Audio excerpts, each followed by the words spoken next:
Camelot qiroli Uther Pendragon bu jinoyatni jazosini o'lim deb belgilayman.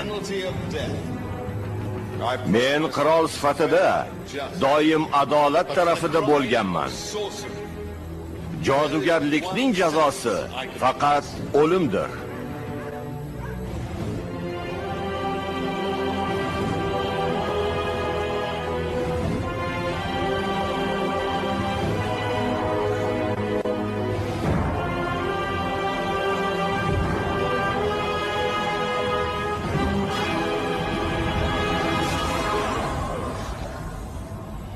Men bu zaminga qadam qo'yganimda tartibsizlik hukm surardi. Lekin biz afsunga chek qo'ydik. Bugun ulkan ajdaho asir olingani va Camelot jodudan ozod bo'lganining